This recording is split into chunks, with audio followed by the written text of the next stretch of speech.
Welcome to the Breakaway Podcast, recorded on the campus of Texas A&M. For more information, check out our website at breakawayministries.org. We hope you enjoy the message.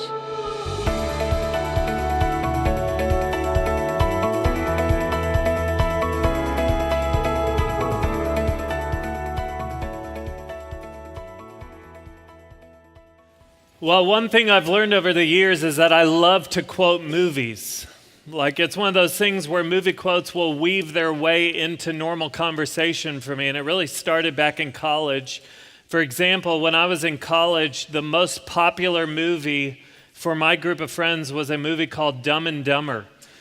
And it saddens my heart that there are people in this room who have not seen that movie, and so let me just tell you what your plans are after Breakaway tonight. You're going to watch Dumb and Dumber, and then you're going to thank me for it later.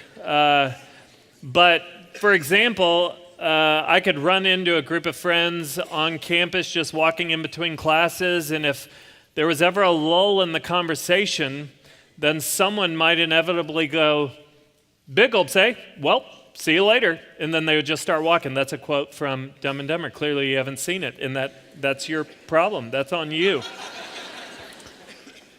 But then I graduated from college, and the movie called Napoleon Dynamite came out. And so there might be a time where one of us, my group of friends, is maybe talking about a girl that we like, and so we might find ourselves quoting Kip Dynamite. We might say, "She's got a sandy blonde hair, she's got a pretty good looking face. I guess you could say things are getting pretty serious."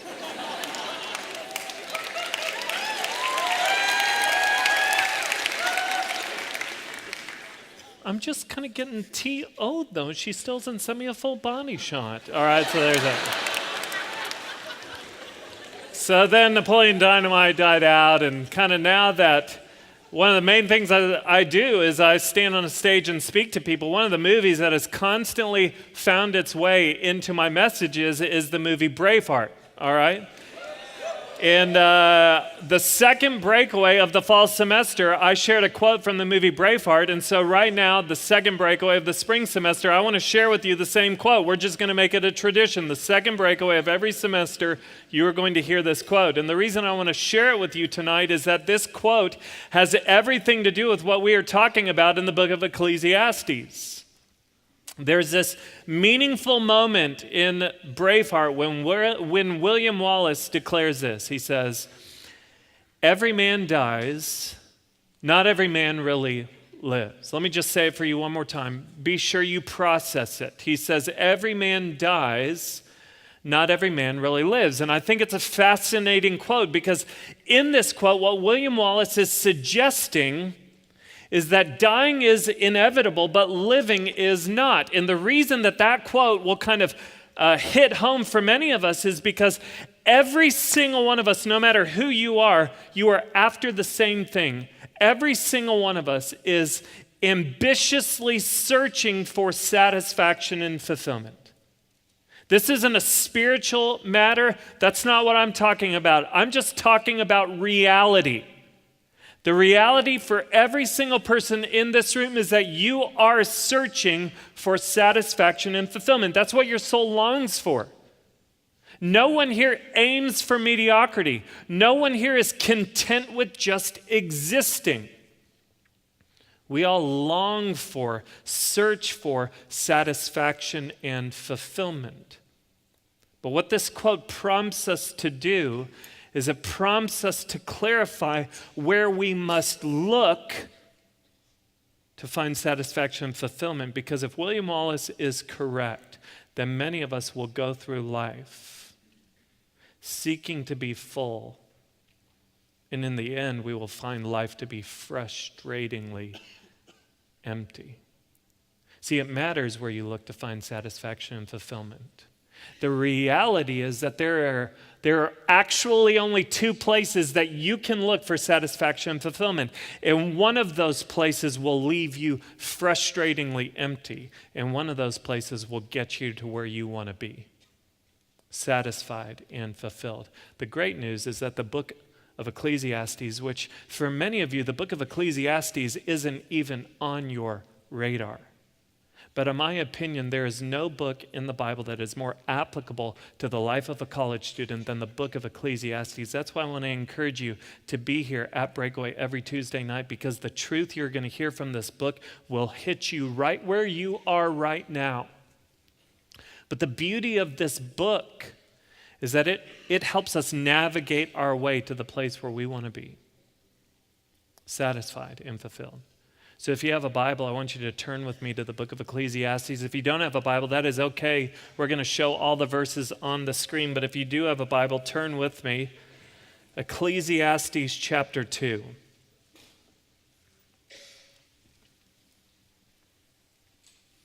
I just want to make sure that we're all on the same page in case you weren't here last week. If you weren't here, I encourage you to go back and listen to the podcast.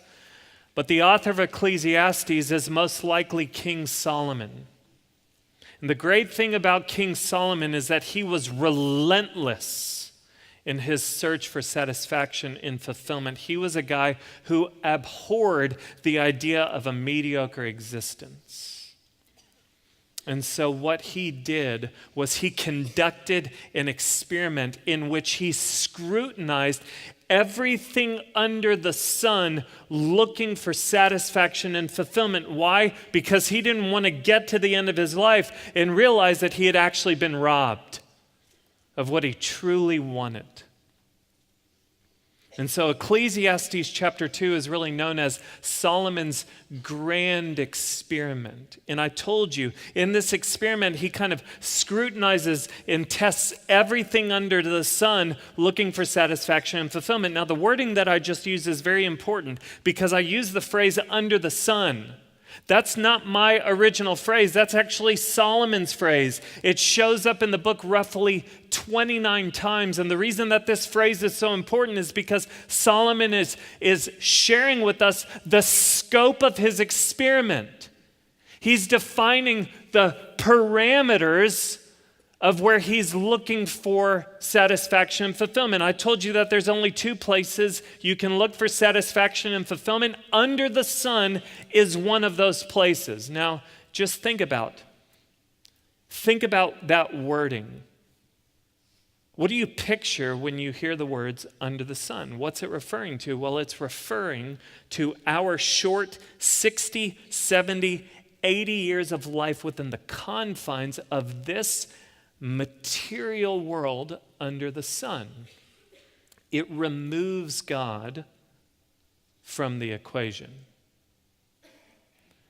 That is what Solomon is testing. He is testing life under the sun for satisfaction and fulfillment.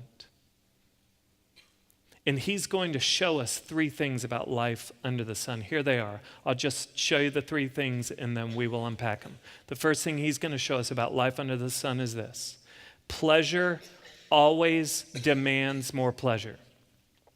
The second thing he's going to show us is this: under the sun, doing things right in the end will still feel wrong. And then the third thing he's going to show us is this: under the sun, depression, stress, and anxiety make perfect sense. So let's jump in. Ecclesiastes chapter 2, verse 1. Look at what he says. He says, I said in my heart, come now, I will test you with pleasure. Enjoy yourself. And so he just starts us off and he says, here is what I want to experiment with. I want to experiment with pleasure. And so Solomon, in a sense, puts on his lab coat. He puts on some goggles. He fires up some Bunsen burners. He makes sure that the eye washing station is working properly, because here's what he wants to do. He wants to see what will happen when he mixes two elements together. And the elements are this: hedonism and himself. Hedonism is the pursuit of pleasure. It makes gratification ultimate. So what he wants to discern is what happens when these two things mix together. Will they lead to lasting satisfaction and fulfillment? And Solomon would make a terrible TV producer, because before he even unpacks his experiment for us, he just tells us his results. He doesn't build tension and then drops the conclusion. No, he's just here it is. For the ladies here who watch Fixer Upper, there's that end where Chip and Joanna are are you ready to see your house? And then it cuts to commercial. Solomon would be here's your house, whatever. That's the way he operates. He just tells us his results. He says, I said in my heart, come now, I will test you with pleasure, enjoy yourself. But behold, this also was vanity. He goes on in verse 2 and says this, I said of laughter, it is mad, and of pleasure, what use is it? Now, it's very important, if you weren't here last week, what he does is he shares his conclusion about his experiment, and he says it's vanity. And that word vanity is actually the translation of the Hebrew word hevel, and this is Solomon's favorite word in the book. He actually uses it roughly 38 times. It's a very tough word to define. It's a very complex word. But how we're defining it is we're defining hevel, which we see as vanity, as frustratingly empty. It's the idea of trying to get your hands around something elusive. So imagine the frustration you would feel if you tried to hug a cloud. Or imagine the frustration you would feel if you tried to bottle the breath that you see on a cold day. Last week we illustrated it as the frustration that you might feel when a $20 bill is dropped through your hand. It's there 1 second and gone the next. And when you think that you're going to grab hold of something and you open your hand and find nothing, it is frustratingly empty. That's Solomon's conclusion. I tested myself with pleasure. And before I even share the procedure of my experiment, let me just tell you, it was frustratingly empty. Now, before we walk through his experiment, which is going to be very interesting, let me just share with you my fear. My fear is that something in you might say, who gives a rip what Solomon thinks? Something in me fears that you might think, you know what? Solomon lived 3,000 years ago. So why does it matter what he says? You might downplay his experiences in conclusions simply because they took place 3,000 years ago. Well, I just want to make sure you get a picture of the scale of his experiment. So let me just read you some passages to kind of put King Solomon on the map for you. Here's what it says in 1 Kings chapter 4. It says, Solomon's provision for one day was 30 cores of fine flour and 60 cores of meal, 10 fat oxen and 20 pasture-fed cattle, 100 sheep besides deer, gazelles, roebucks, and fattened fowl. People estimate that this is enough food for about 14,000 people. And this says that this was Solomon's daily provision for him and the people of his household. It goes on in 1 Kings and it says this.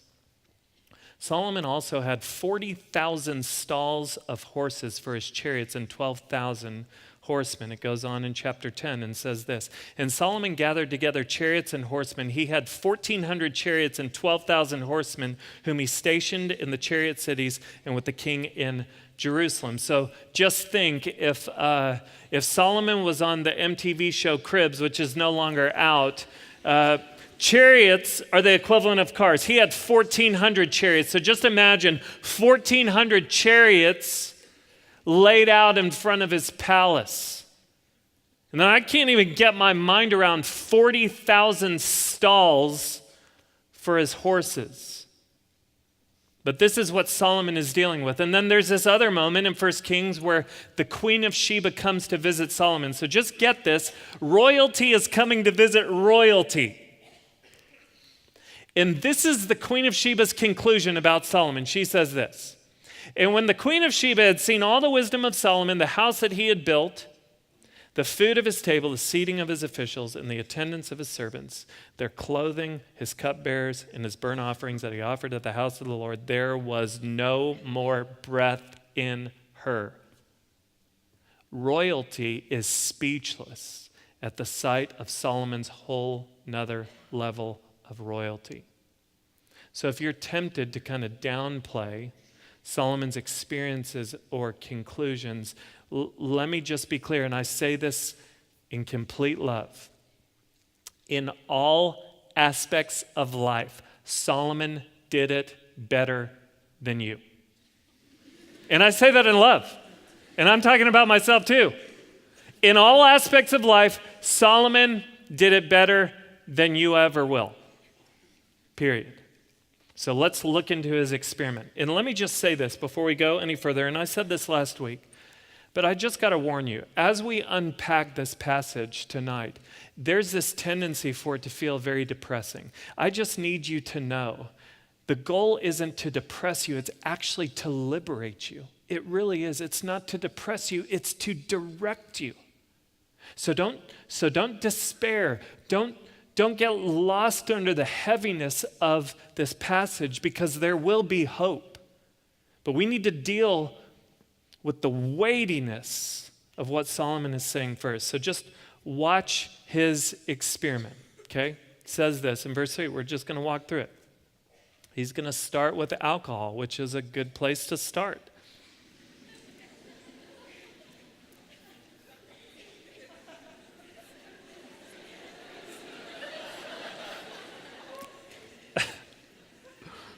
Thank you for the whoop. Okay, he said, I searched with my heart how to cheer my body with wine, my heart still guiding me with wisdom, and how to lay hold on folly till I might see what was good for the children of man to do under heaven during the few days of their life. So just listen to what he's saying. He starts with alcohol, and he says, I look out at what everyone is doing to be happy and satisfied and fulfilled, and alcohol seems to make people very happy.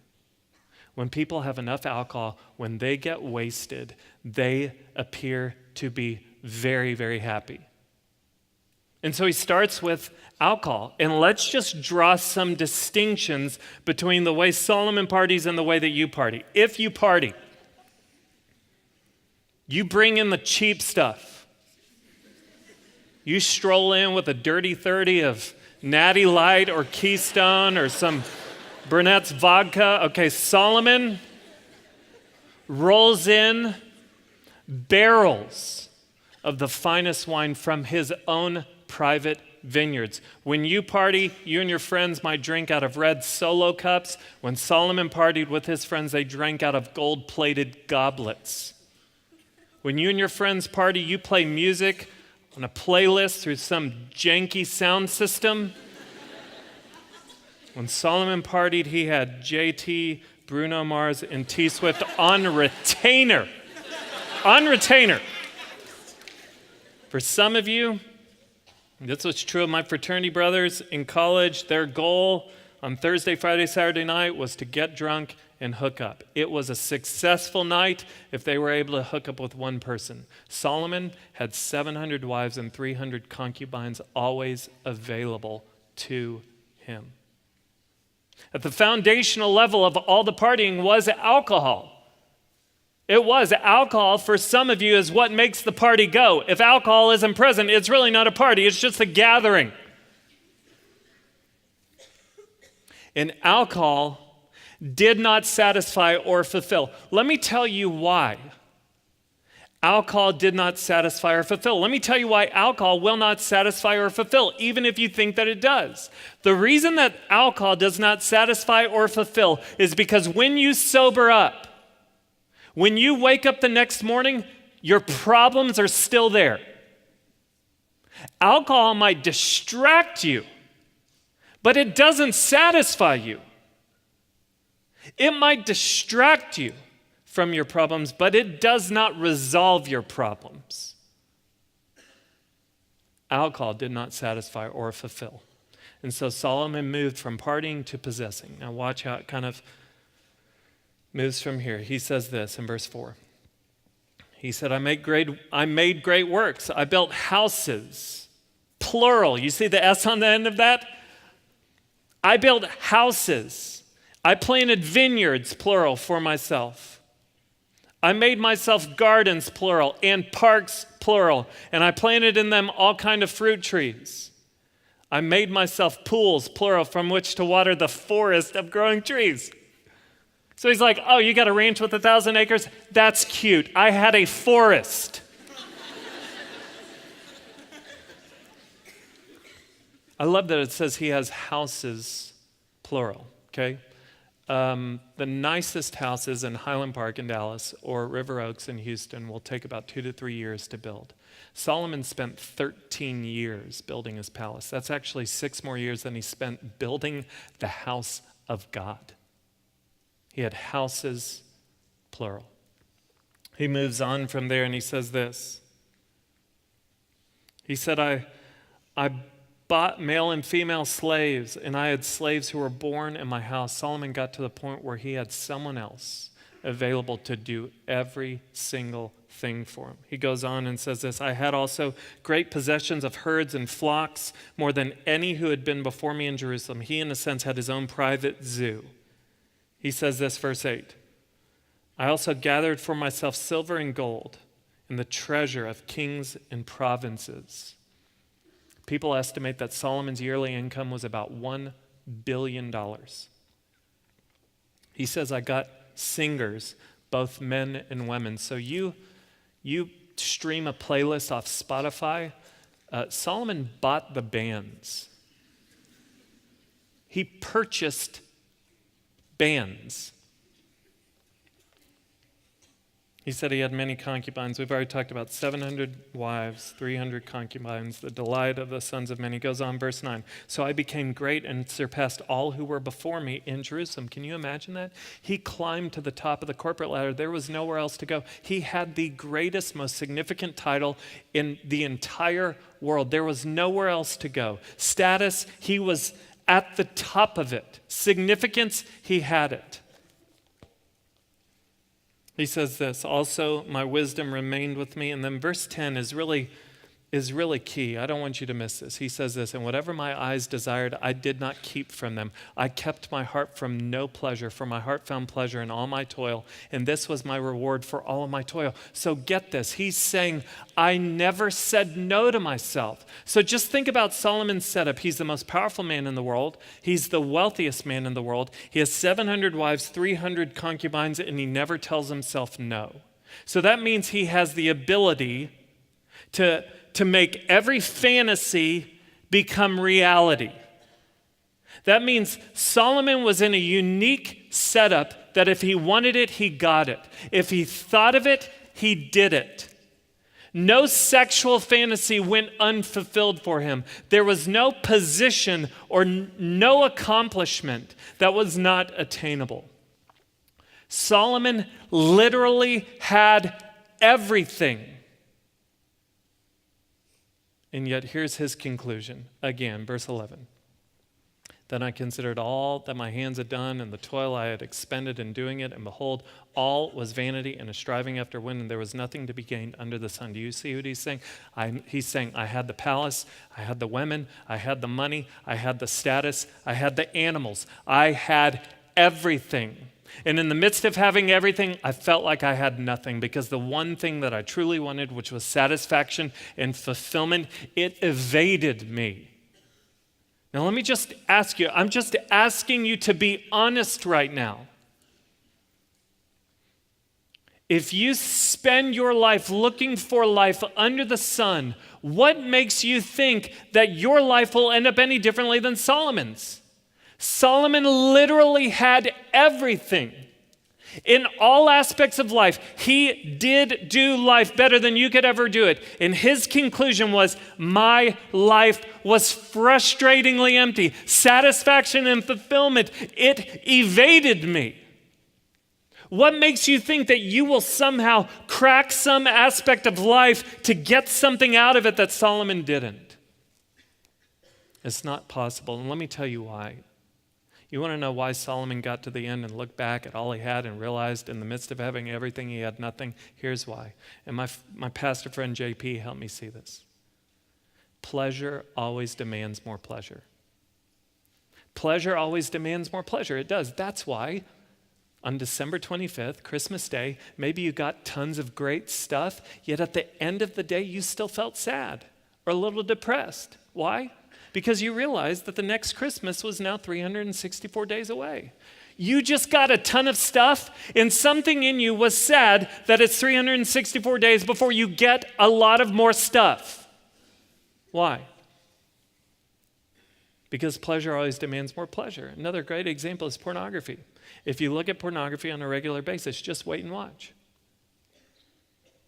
You will have to find material that is more provocative, more adventurous, and more explicit the longer you look at it to keep your attention. There's certain material now that really grabs your attention that in just a few days or few weeks will be boring. Because pleasure always demands more pleasure. A few years ago, I came across this article on ESPN.com about Jerry Jones, the owner of the Dallas Cowboys. And I know for the Cowboy fans, it's too soon. Okay, it's just too soon. Okay? But I came across this article. Jerry Jones is the owner and general manager of the Dallas Cowboys. And I just want you to hear the blurb that they put at the top of the article. It says this. It says, in the owner's suite, on his private jet, or among Dallas's beautiful people, Jerry Jones seemed a happy person, but what he really wants, he cannot have. And I was blown away because as I read the article, I realized I was reading about a modern day Solomon. Let me just fill you in on what the article says. Again, this was a few years ago, so he's 74 now. The article says he's 71, but it says this. The article starts by talking about how 71-year-old Jerry Jones is the owner of the most valuable franchise. The Cowboys are worth $3.2 billion. The article talks about how Jerry Jones loves to drink his Johnny Walker Blue Label whiskey. His $1.25 billion stadium is referred to as the Pleasure Palace. In his private box in the stadium during the George Strait concert, the article says Jones and friends are knocking down whiskey, dancing, and talking about making money. Back at home in his $20 million mansion in Highland Park, the article talks about the painting on his wall worth $18.5 million. He has security guards and people who wait on him at home and bring him what he needs. On top of all of that, he's known as the honky-tonk man because of his long reputation as a womanizer. Even in his 70s, he's able to pull in the ladies. So get this. He's got the parties, the palace, the stuff, the women, and significance. Despite all of this, the article goes on and says this. After a quarter century as Cowboys owner, general manager, and the architect of the stadium that has become a spit-shine monument to every Texas-sized aspiration, something big is still missing for Jones, as elusive now as it was then. And it's this, to be widely regarded as a smart football man. And then the article quotes Jones as saying, I've never wanted anything as much as I want to win the next Super Bowl. Jones says, smiling, you wouldn't want to see the size of the check that I would write if it would for sure get the Dallas Cowboys a Super Bowl. The only thing he wants most is the only thing he can't buy. Now, here's the funny thing about all of this. Jerry Jones already has 3 Super Bowl rings with the Dallas Cowboys. But pleasure always demands more pleasure. And the more you have, the more you want. Let me just tell you something, and I want all eyes on me. Please don't miss this. This is extremely important. Some of you are going to live very predictable lives. 30 years from now, you're going to be able to look back to this night, and you're going to be able to say, that guy predicted my life 30 years ago to a T. What you're going to do is you're going to party your way through college, and then after you graduate, you're going to really make something of yourself. You're going to work your butt off, but you're going to make a lot of money. And you're going to get a great job title. And you're going to rise to the top of some company, or you're going to be a great entrepreneur, and you're going to be able to work something out to where you're really bringing it in. And people are really going to respect you, and people are going to mention your name. Some of you will get on elevators, and people on that elevator will feel intimidated to be sharing an elevator with you. Others will feel privileged to get 30 minutes of your time. And some of you are going to have really nice cars, and you're going to have multiple homes, whether it's a big house in Houston and a lake house out at LBJ or a ski snowboard house in Beaver Creek. You're going to have multiple homes. Some of you guys are going to have season tickets in Kyle Field, maybe even a suite. And then many of you are going to have people who do everything for you. They're going to cook all your meals and clean your home and manicure your landscape and do all of your work for you. And in the end, it still won't be enough. And in the midst of having everything, you're still going to feel like you have nothing, because the one thing you want, which is satisfaction and fulfillment, will feel very elusive to you. And the reason that I can confidently say that that will be your future is because you will look to pleasure for satisfaction and fulfillment, but pleasure always demands more pleasure. Pleasure is insatiable. It is. Now, Solomon's experiment takes an interesting turn. And this is a very good turn for people in this room, because some of y'all weren't really tracking with the vodka or the dirty 30 or anything like that. You kind of don't understand that language. So this is good, because you're a goody-goody and you're a rule follower, and now we're kind of speaking your language. So this is just beautiful, okay? And what Solomon is going to show you guys here right now is this: doing things right, under the sun, doing things right will in the end still feel wrong. So watch this. Look at what he says. Verse 12.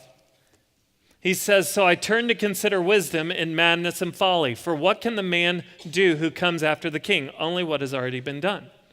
Then I saw that there is more gain in wisdom than in folly, as there is more gain in light than in darkness. The wise person has his eyes in his head, but the fool walks in darkness." And so this is great, because Solomon reaches a point where he kind of gets tired of hangovers. He gets tired of waking up in the middle of his forest wondering how he even got there. And so what he does is he just he settles down and he begins to think, you know what? What if I walk wisely? What if I live responsibly? Maybe that's where true satisfaction and fulfillment is found. Getting to the end of my life, looking back and just saying, I lived well. And he goes on, and here's his conclusion. He says, "And yet I perceive that the same event happens to all of them.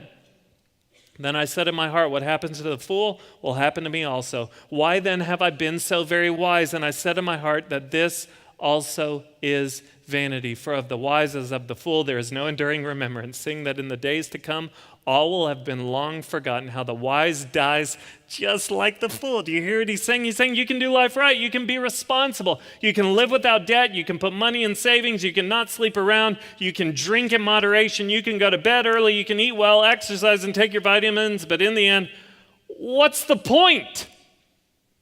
What is the point? Because you get to the end and there is no one there hosting a reward ceremony, passing out medals for most moral, most responsible, most conservative, and most disciplined. And he's saying you get to the end and everyone gets the same reward, a box in the ground. So what's the point?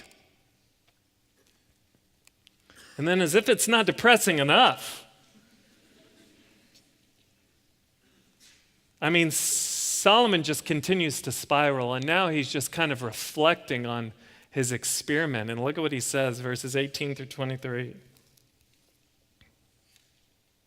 He says, "I hated all my toil in which I toil under the sun, seeing that I must leave it to the man who will come after me. And who knows whether he will be wise or a fool, yet he will be master of all for which I toiled and used my wisdom under the sun. This also is vanity. So I turned about and gave my heart up to despair over all the toil of my labors under the sun. Because sometimes a person who has toiled with wisdom and knowledge and skill must leave everything to be enjoyed by someone who did not toil for it. This also is vanity and a great evil. What has a man from all the toil and striving of heart with which he toils beneath the sun? For all his days are full of sorrow, and his work is a vexation. Even in the night his heart does not rest. This also is vanity." Do you see what he's saying? I'm so grateful for the Bible, because it gets us.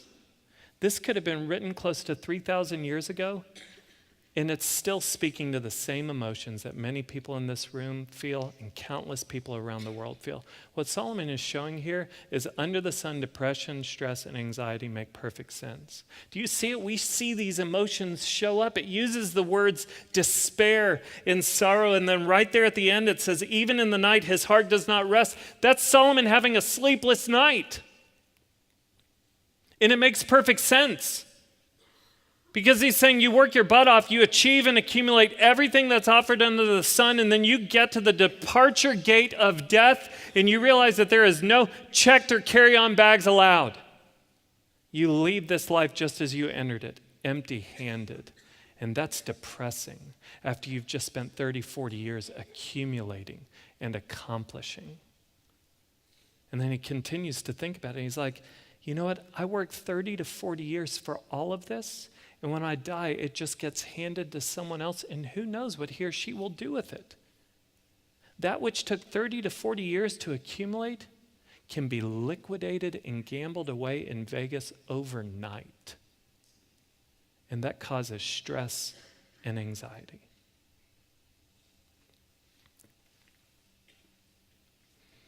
Watch how Solomon finishes up this passage.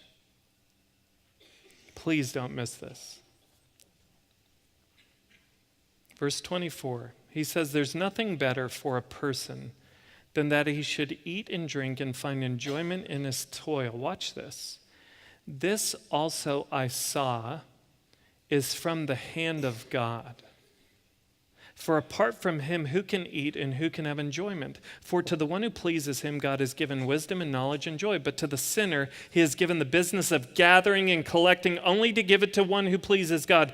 This also is vanity and a striving after wind. So let me just tell you what's happening here. I'll put it this way, okay? I don't know if you've ever flown on an airplane when you have a head cold or you're congested. But it can be kind of miserable because you get on the plane and you begin to ascend. And as you do, pressure kind of builds in your ears. I don't know if you've ever felt that feeling where pressure kind of builds in your ears. And so you find yourself trying to do something about it. You're chewing gum. You're kind of cocking your jaw back, trying to get something to kind of open up. Maybe you're pinching your nose and just trying to get some relief. The pressure builds and builds and builds. And then finally, this glorious moment comes where there's a pop. And then there's a release. Do you know that feeling? That moment where just in a split second, your ears open up and you hear clearly. And you can think clearly. That's what's happening in this passage. For 23 verses, Solomon builds the pressure. He wants you to be uncomfortable. He wants it to be something that just gets down in you and makes you miserable. Why? So then in verse 24, there can be a pop. And you realize that he hasn't meant to depress you. He's planned to liberate you and direct you from looking for life under the sun to looking for life beyond the sun. Do you see what Solomon is saying? He's saying joy is possible. Satisfaction is possible. Fulfillment is possible, but it won't be found under the sun. You're going to have to redirect your gaze beyond the sun. Blaise Pascal put it this way. He said, there is a God-shaped vacuum in the heart of every man. You hear what that's saying? There is a God-shaped vacuum in the heart of every man which cannot be filled by any created thing, but only by God, the Creator, made known through Jesus. That's why Jesus' words in John chapter 10, verse 10, we read it last week. We'll read it again tonight. They're so significant. They have everything to do with what we're talking about. Jesus says this, the thief comes only to steal and kill and destroy. I have come that they may have life and have it to the full. He's saying the sole reason that I stepped out of heaven and into earth was so that I could come from beyond the sun to give life to those who realize that satisfaction and fulfillment cannot be found under the sun. This is who Jesus is. He has come that you might have life, that you might know satisfaction, that you might know fulfillment.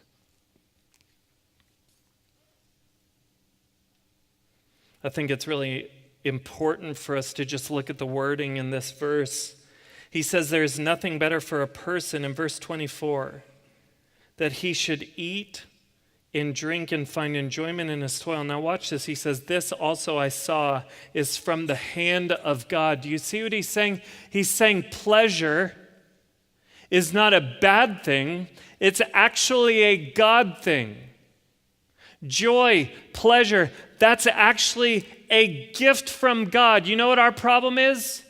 Our problem is we make that which is a gift from God out to be God. And instead of seeing pleasure as a gift, we see pleasure as a God. That's why life can be frustratingly empty. Because when you make something out to be a God that is not a God, the only natural result is disappointment and emptiness. Why? Because you're asking something to do what it was not created to do. And so, if you want to experience just kind of a shift in your semester right here on week 2 of school, then just answer this question when it comes to pleasure. Are you going to see pleasure this semester as a gift or as a God? Will you see it as a gift or as a God? If sex is a gift from God, then it's great to have, but you don't have to have it. Sex can simply be the icing on the cake to an already beautiful emotional and spiritual connection between a husband and a wife, but you don't need sex to feel manly, powerful, loved, or fulfilled. If money and stuff are gifts from God, then they're great to have, but you don't have to have them. Money and stuff can simply be things you use as tools to enjoy life and bless others, but you don't need them to determine your worth, your happiness, or your significance. If alcohol is a gift from God, then it's great to have, but you don't have to have it. Alcohol can simply be something you enjoy legally and in moderation with a nice meal or at a get-together with friends, but you don't need alcohol in order to feel like you belong or to help people like you more or to distract you from your problems in life. If position or popularity is a gift from God, then it's great to have, but you don't have to have it. Position or popularity can simply be something you use to share the love of Jesus Christ, but you don't need it to determine your value in society. When you make something out to be God that is not God, the result will always be disappointment and emptiness. There is only one worthy of being your God, and his name is Jesus Christ. We just sang about him, but just to remind you, he is our author, our maker, our ransom, our savior, our refuge, our hiding place. He's our helper, our healer, our blessed redeemer, our answer, our saving grace. He's our hope in the shadows. He's our strength in the battle. He's our anchor for all of our days. He stands by our side. He stood in our place. Jesus, no other name. There is no one else worthy of being God in your life than Jesus Christ. Jesus Christ is the only one who made payment for your sins. Jesus Christ is the only one who conquered the grave. Jesus Christ is the only one who has ascended to the right hand of the Father and is seated and ruling and reigning as the King of Kings and the Lord of Lords for all of eternity. Jesus is the one and only one who will get you from here to there to spend eternity with God in his presence. There is no one worthy of being God in your life except Jesus Christ. Do you know him? If not, the invitation tonight is simply to come. I'll close by saying this. A few years ago, my wife and I, we went and saw a movie in the theaters, and the movie was called Boyhood. Many of you might have seen the movie. It was a very fascinating movie because the TV producers, or the movie producers basically filmed the same group of actors and actresses for 11 years straight. And so you got to see this boy literally grow up on screen, and it portrayed his life between the ages of 7 and 18. And there's this moment in the movie towards the end where his mom kind of has an emotional breakdown. She just kind of bursts into tears, and she begins to look back on kind of some highlights in her life. And here's what she says. She says, there was the moment that your sister was born, and then there was the day that you were born, and then there was the day that I graduated college, and then there was the day that I got my great job. But now what's left for me? Now what's ahead for me? All that's left for me is the day of my funeral. And then she says this line which just pierced my heart. She said this, I just thought that there would be more. You know what that is? That's the statement of someone who has gone through life and never truly lived. See, every man dies, not every man really lives. What's going to prevent you from getting to the end of your life and looking back and declaring, I just thought that there would be more? There's only one place to look for life. It's not under the sun. It's beyond the sun. The answer is Jesus Christ. Let's pray together.